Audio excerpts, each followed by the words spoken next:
Assalamualaikum warahmatullahi wabarakatuh. Untuk kita ambil pelajaran, saya ingin menanggapi ini. Di Bengkulu Utara, ada salah satu kepala desa di Napal Putih, digerebek warga, diduga melakukan perselingkuhan bersama seorang siswi SMK Negeri Bengkulu. Sekarang prosesnya sedang bergulir.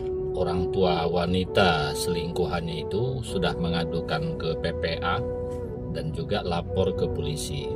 Warga tentu menuntut minta berhentikan kepala desa itu. Sang kepala desa siap menikahi anak itu kalau dia tidak dipenjara. Kalau jabatan dicopot atau tidak itu tergantung Bapak Bupati, tanpa menunggu proses putusan hukumnya. Konon menurut sang pengacara, ketika penggerebekan itu keduanya tidak dalam posisi berzina. Ya, tidak sedang kumpul kebo lah, kira-kira seperti itu. Kalau perselingkuhannya, sang kepala desa tidak bisa mengelak lagi. Buktinya dia siap menikahi anak SMK yang bening tersebut. Pertanyaannya, apakah bisa sang kepala desa itu dipenjara? Bisa, kalau istrinya melaporkan suaminya ke polisi dengan tuduhan perselingkuhan. Orang tua dari wanita selingkuhannya itu juga mempersoalkan kades itu mencabuli atau mengganggu anaknya yang masih di bawah umur 16 tahun. Pemerintah PPA juga bisa menuntut seseorang melakukan pencabulan terhadap anak di bawah umur. Pertanyaannya berikutnya, apakah bisa dia menikahi anak itu? Bisa, apabila yang pertama, istri kepala desa itu mengizinkan suaminya poligami. Atau pilihan kedua, istri menceraikan suaminya dulu. Jadi untuk istri kepala desa ini, kalau sudah muak nengok kelakuan suami yang bajingan ini, bisa mengadukan ke pengadilan. Insya Allah pengadilan pasti kabulkan. Yang kedua, orang tua wanita itu juga tidak mempersoalkan secara hukum, tidak memenjarakan. Kemudian karena ini anak masih di bawah umur, harus minta izin dulu pengadilan agama supaya bisa nikah sah.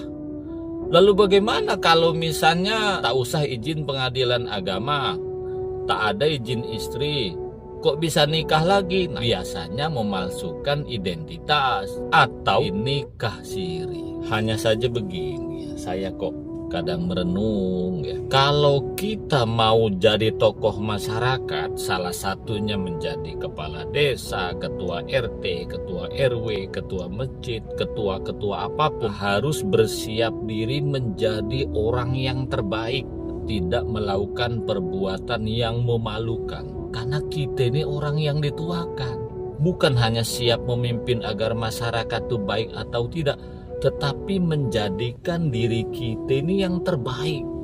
Ini kalau kepala desa melakukan perbuatan selingkuh, apalagi anak di bawah umur, itu kan tidak memberikan contoh yang baik sebenarnya. Berapa sih gaji kepala desa? Bisa melakukan perselingkuhan dengan anak yang bening di bawah umur? Tentu kan persoalannya duit kan? Duit siapa yang dipakai coba? Duit rakyat lagi. Maka wajarlah kalau masyarakat ini muak dengan kepala desa ini yang banyak menyimpangkan keuangan itu untuk kepentingan pribadi. Bukan rahasia lagi kepala desa tuh kalau sudah ada turun bantuan untuk selingkuh, nyimpan istri muda di mana-mana.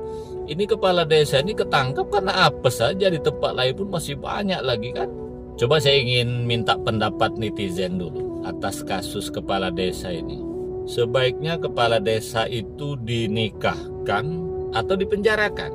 Yang kedua, anak gadis ini sebaiknya dinikahkan kepala desa atau juga dipenjarakan? Karena banyak orang ini selalu menyalahkan laki-laki. Sekuat-kuatnya iman laki-laki, sehebat apapun istrinya memuaskan suaminya, memuaskan seksnya, pelayanannya, semuanya. Tapi kalau ketemu perempuan binal, gatal juga.